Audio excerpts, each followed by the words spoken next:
Hello everyone, we grow up thinking that danger wears a mask of evil, sharp teeth, red eyes, and loud threats. But the truth, sometimes it wears a smile, sometimes it speaks with kindness. Sometimes it's the very person who sits across the dinner table or picks up your call when your world falls apart. The hardest part isn't confronting enemies, it's recognizing darkness in those you call your own. We all have people in our lives, friends, family, partners, who walk closely with us, but not all of them want to see us win. Some of them feed on our doubt, our silence, our confusion, and the scariest part, they're not always aware they're doing it, but your soul feels it. Your body tightens in their presence. Your joy fades a little every time they come near. That's the whisper you must never ignore. Pay attention to energy more than words. Someone might speak with love, but their presence leaves you feeling empty. They'll wrap their control in concern. I'm just worried about you. They'll bury their envy under backhanded compliments, and they'll use your loyalty as a leash to keep you small. Hidden demons don't shout. They whisper, they plant seeds of doubt. They dim your light in slow motion. They gaslight your memory, twist your truth, and turn your strength into shame. But here's the truth. You have the right to choose peace over blood. Silence over screams, distance over closeness. You are not required to keep pouring into someone who only drains you in return. Sometimes love looks like walking away, and if that hurts, let it. If it feels like betrayal, remember, you are not betraying them. You are choosing yourself. Protect your light, guard your peace, and know this. It's not your job to fix the demons others refuse to fight within themselves. Sometimes what someone does once can be a mistake. Twice may be still a coincidence. But when it becomes a pattern, it turns into a reflection of who they are beneath the surface. Repeated emotional outbursts, backhanded compliments, or disappearing during your hard times. These aren't just isolated events. They're signs of something deeper, something hidden. When someone consistently shows up only when it benefits them, or when they regularly make you feel small just to elevate themselves, that's not just personality. That's a pattern revealing a truth they don't want you to see. Watch how they treat others when they're angry. Watch how they speak about people who can't benefit them. Watch what they do when you set a boundary. Their reactions in these moments hold far more truth than their carefully chosen words. Patterns tell you more than promises ever can. Words can lie, smiles can deceive, but behaviors repeat. And within those repetitions, you'll find words can be rehearsed, actions can be manipulated, but energy doesn't lie. One of the most overlooked warning signs in relationships, whether with friends or family, is the subtle shift in how you feel around someone over time. At first, it might be invisible, a slight discomfort you can't explain, a sudden tiredness after spending time with them, or a strange tension that makes you feel on edge even though nothing bad was said or done. That's not your imagination. That's your body picking up what your mind hasn't processed yet. Your nervous system notices energy before your brain does. Have you ever walked into a room and felt something was off, even before anyone spoke? That's your inner radar. The same applies to people. Some individuals may smile at you, talk kindly, even offer help, but leave you feeling confused, heavy, or drained. That emotional exhaustion isn't just from a long conversation. It's from the invisible weight of their presence. Some people carry an unspoken heaviness, resentment, or jealousy that spills out silently in their interactions. They may not criticize you outright, but there's a coldness behind their congratulations, an emptiness behind their encouragement. You might feel judged without hearing a single word of judgment.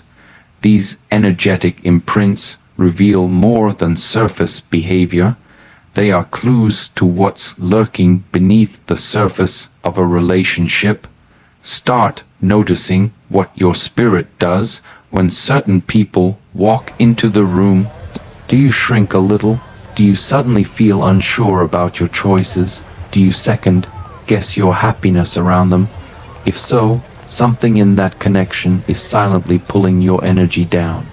And when that happens, you have to ask yourself why your light dims in their presence. Control doesn't always come wrapped in dominance or raised voices. Sometimes it whispers sweetly in the form of concern. It hides behind gestures that seem thoughtful, words that sound protective, and actions that feel like love. But at the core, it's not about caring for you. It's about controlling you. This kind of control is harder to detect because it doesn't shout. It manipulates. It comes from people who know how to disguise their grip as guidance. You might hear phrases like, "I just want what's best for you," or "You're too emotional to see clearly right now," or "If you really trusted me, you'd listen." These phrases aren't inherently wrong, but when they're used repeatedly to override your choices, dismiss your instincts, or make you dependent on someone else's approval, they become tools of quiet control. Subtle controllers often present themselves as the wise one in the relationship, the one who knows more, sees more, and understands the world better than you do. They might discourage your ideas, question your passions, or convince you that your goals are unrealistic, not out of truth, but out of fear that your independence might outgrow their influence. Their control isn't obvious. It doesn't come with a leash. It comes with emotional pressure, guilt, tripping, and carefully timed compliments to keep you close. They might frame their control as sacrifice. They'll remind you of what they've done for you, how much they've supported you, and how much they've been there only to use those very things as leverage when you start pulling away or thinking for yourself. Over time, you may find yourself second guessing your own voice, relying on their validation before making decisions, or feeling a strange fear of disappointing them even when you're just choosing what's right for you. True love allows freedom, even when it's uncomfortable. But subtle control keeps you just close enough to feel dependent, just unsure enough to need reassurance, and just guilty enough to stay silent when your soul wants to speak. Guilt is one of the most powerful emotional tools in human relationships, and when used with intention, it becomes a weapon. Not a loud, aggressive one, but a quiet, invisible one that slowly chips away at your self-worth, your confidence, and your sense of identity. When someone uses guilt to control you, they aren't just making you feel bad, they're shaping your behavior to serve their needs while convincing you that it's all your fault. This kind of manipulation is subtle. It doesn't always come with blame. Sometimes it comes with sorrow. They might say things like, "After all I've done for you," or "You never have time for me anymore," or "I guess I just don't matter like I used to." These statements are designed to trigger your empathy. And if you're a naturally caring, loyal person, it works, because your heart responds. But that response slowly turns into self-doubt. Over time, you may find yourself apologizing for things you didn't do, agreeing to things that make you uncomfortable, or staying silent to avoid hurting their feelings. You start adjusting your actions not based on your values or truth, but based on avoiding their disappointment. This is how guilt transitions from an emotion into a mechanism of control. It rewires your decisions. It creates a version of you that constantly walks on eggshells, overly cautious, afraid of being the bad person in their narrative. People who use guilt strategically rarely take accountability. They are experts at painting themselves as the victim, even when they're the one causing pain. They flip the script with ease. If you speak up, you're being selfish. If you set a boundary, you're cold. If you distance yourself, you're abandoning them. It's never about what you're going through. It's always about how your actions affect them. And that emotional twisting leaves you in a constant state of confusion, torn between doing what's right for your soul and doing what keeps the peace. Words are powerful, and those who harbor hidden demons often master the art of language. They rarely attack you directly. Instead, they lace their words with undertones, double meanings, or jokes that sting more than they amuse. What they say, how they say it, and what they consistently avoid saying. These are all clues to their hidden intentions. But to catch it, you must listen beyond the surface. You must tune in to the subtle vibrations in their speech that often go unnoticed in the moment. They may casually make comments that belittle your choices, mock your dreams, or minimize your accomplishments, but always wrapped in humor, so you're left questioning your reaction. You might hear things like, "Oh wow, look at you playing boss now," or "You actually think that's going to work?" And when you express discomfort, they'll say, "Relax, I'm just joking." That's not a joke, that's a disguise, a way to pass off criticism without accountability. And sometimes it's not about what they say, but what they repeatedly fail to say.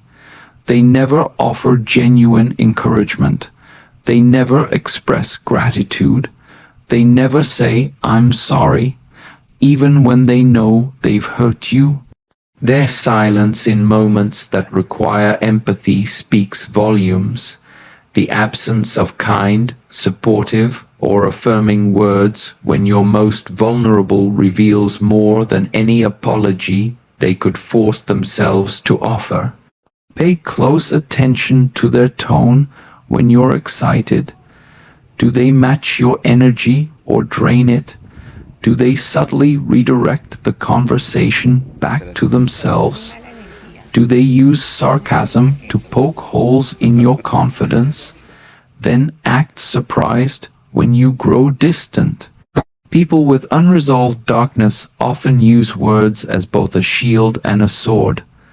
They deflect their insecurities by projecting them onto you, cleverly disguising their wounds with sharp wit or passive-aggressive remarks. And if you're a compassionate listener, it's easy to give them the benefit of the doubt. You might explain it away as stress, a bad day, or just their sense of humor. But over time, these words begin to stick.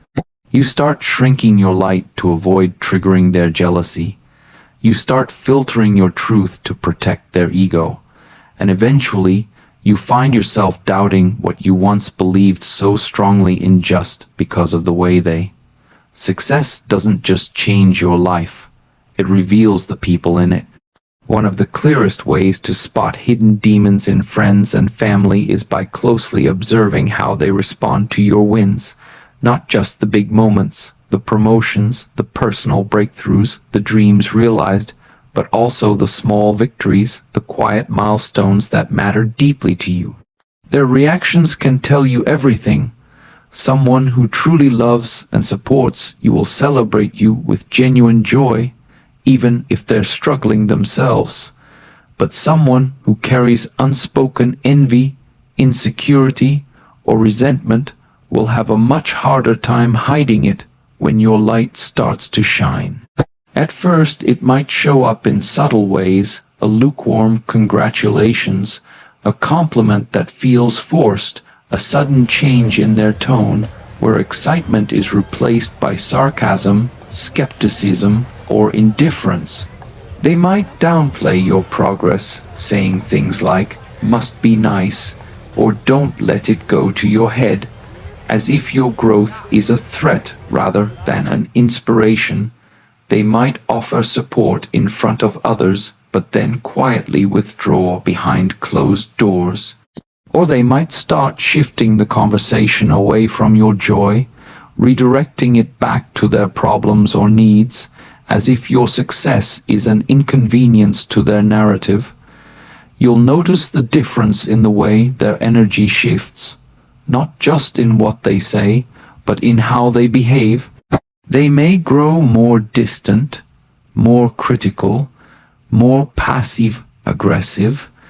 They may begin to question your choices under the disguise of concern, or offer backhanded compliments that sound supportive but leave a sting beneath the surface.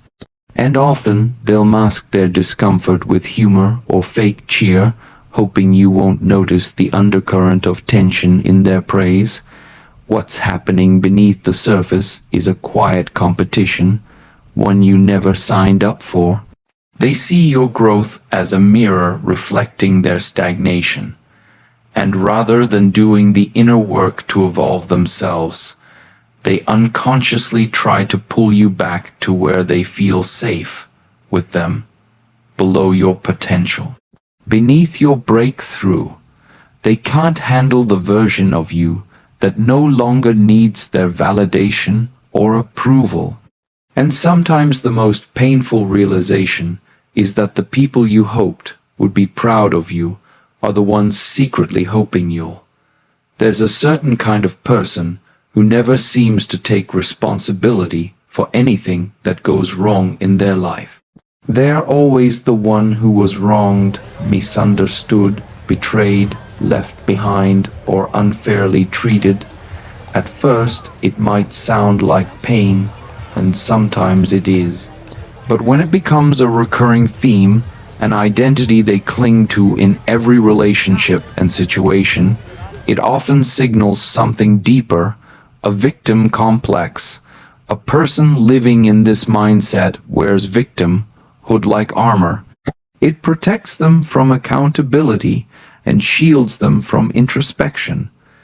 Every time they make a mistake, there's a reason why it was someone else's fault. Every conflict becomes another chapter in the story of how cruel the world is to them. If they hurt you, it's because you triggered them. If they lie, it's because they were afraid of your reaction. If they disappear, it's because they needed to protect their peace. Their lens is always filtered through blame, shifting, and emotional deflection. You'll notice this in how they tell their stories. They're always the hero or the wounded, never the one who caused harm. And while you might initially feel compassion for them, that compassion can quickly become entrapment. Because people with a victim complex have a way of twisting dynamics so that you start feeling like the villain in their narrative, even when you're the one being hurt. Over time, they may emotionally manipulate you with phrases like, "You don't care what I've been through," or "I guess I'm always the problem," knowing that your empathy will rush in to rescue them.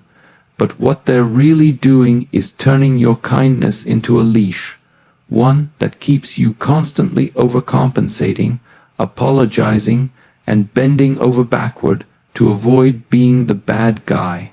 Their wounds become weapons, and their inability to self-reflect becomes your burden to carry. This kind of energy is draining. It slowly erodes your sense of truth because you start doubting your intentions, your feelings, and your right to express discomfort. You begin silencing yourself to maintain their comfort, and whenever you bring up how you feel, it somehow circles back to how they're the one really hurting. The victim complex doesn't seek healing. It seeks control through emotional dependency. It thrives on keeping others in a constant state of guilt, responsibility, or fear of abandonment. And when you try to step back, set boundaries, or speak your truth, one of the clearest and most unsettling signs of hidden demons in someone close to you is the glaring contrast between how they treat you in public and how they behave behind closed doors.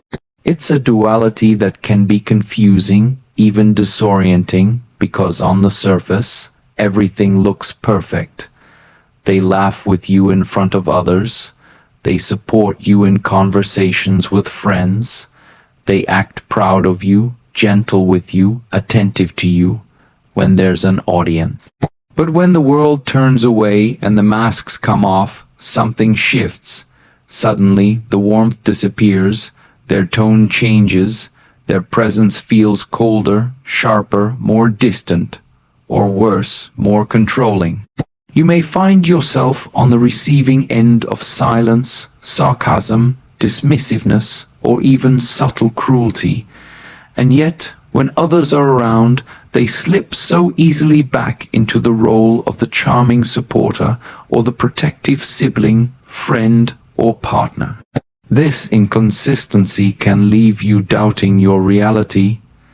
You begin to question your memory, your sensitivity, your sense of what's really happening, because if everyone else sees them as kind, generous, and loving, how could your experience be so different? That's exactly what someone with hidden demons depends on, the illusion of goodness crafted for the world, so they can operate unchecked behind the scenes.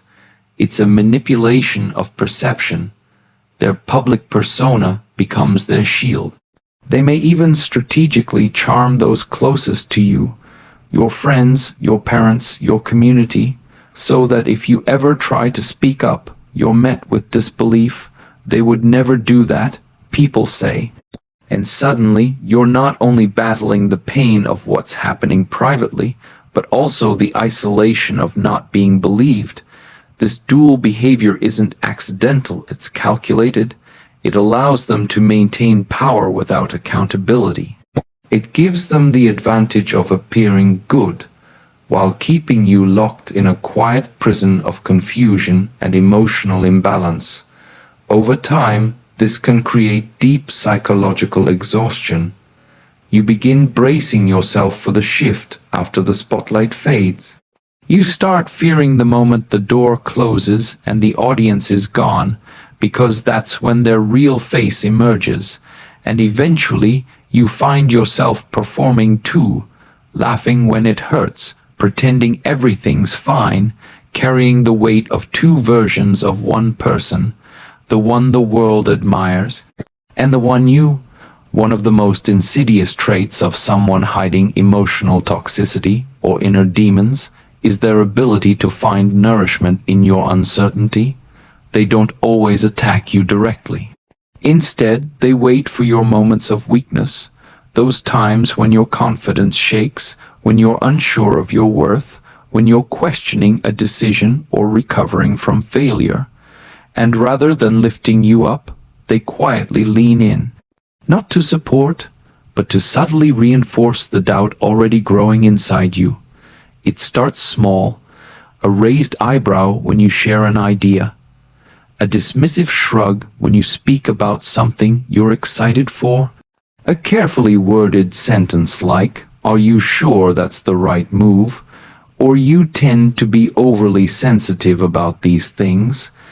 These aren't outright attacks, but they carry an undercurrent of judgment, a strategic seed planted to make you second, outguess yourself.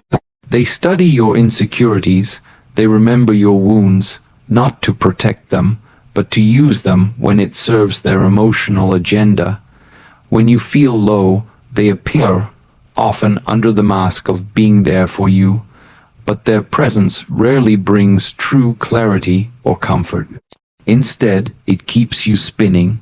They offer confusing advice, half-hearted reassurance, or vague comparisons to others who are doing better. They never quite tell you what's wrong, but they're quick to remind you that something is. Over time, you may not even notice how much your self-belief begins to erode in their presence. You find yourself seeking their opinion before making a decision, not because you trust their wisdom, but because you're afraid they'll subtly undermine you if you don't. You start to feel like you need their validation to feel sure about your own path, and the more they feed your doubt, the more powerful they become in your life, not through love, but through emotional dependency. They don't need to control you with force. They just need to keep you unsure of yourself, because a person who doesn't trust their own voice is easier to silence, easier to lead, easier to manipulate. And while they may never say it out loud, their actions speak clearly. Your weakness gives them a sense of control, and your pain. There's a difference between honesty and cruelty, but people with hidden demons often blur that line so subtly that you start questioning your ability to feel. One of their favorite shields is the phrase, "I'm just being honest." On the surface, it sounds noble, like they're standing for truth, like they're doing you a favor. But in reality, this phrase is often used as a weapon, not a virtue. Not to uplift, not to guide, but to cut, shame, or control under the guise of sincerity. You'll notice this pattern. They say things that hurt, embarrass, or belittle, and when you react, they act as if you're the problem. Wow, you're so sensitive. You can't even handle the truth. I guess no one can say anything real anymore. What they're doing is weaponizing honesty, twisting it into an excuse to be disrespectful while deflecting any accountability for the emotional damage they cause. But true honesty is rooted in care. It considers timing, tone, and the emotional space of the other person. It doesn't come from a place of superiority, it comes from connection. When someone constantly uses "I'm just being honest" to justify their coldness, sarcasm, or judgment, they're not trying to help you grow. They're trying to assert control. They're using the appearance of truth to dominate the emotional dynamic. These individuals often position themselves as the ones who tell it like it is. But in reality, they pick and choose who they're brutally honest with. They don't talk this way to people they fear or admire, only to those they think they can get away with hurting. That reveals everything. Because if honesty was really their core value, they'd practice it with humility, not arrogance, with consistency, not selective aggression. And over time, this kind of emotional pattern makes you start doubting your right to feel wounded. You might begin telling yourself you're too sensitive or overreacting. You might stay silent instead of defending yourself, not because you agree, but because you're tired of being painted as fragile for wanting basic kindness. This is how emotional manipulation hides behind what sounds like truth. And slowly, it convinces you to accept pain as clarity, to mistake criticism for guidance, to shrink your feelings so someone else can feel. In life, the deepest wounds are not always caused by strangers. they often come from the people we once trusted the most. The ones who wore familiar faces but carried hidden darkness behind their smiles. The demons you face within others are rarely loud or obvious. They hide in tone, in silence, in patterns you ignore until you can't anymore. But the moment you begin to see clearly, the moment you stop explaining away the pain, stop justifying the manipulation, stop shrinking to maintain the illusion, you take your power back, and that's the beginning of healing. Not everyone who walks with you is meant to walk forever. Some were only there to teach you how deeply you deserve to be treated with respect, with consistency, with care. You don't owe loyalty to someone who feeds off your silence. You don't owe closeness to someone who poisons your growth. What you owe is yourself, to protect your peace, to honor your instincts, and to choose light, even if it means walking alone for a while. Because, in the end, the greatest act of strength is not exposing their demons. It's refusing to let them awaken yours.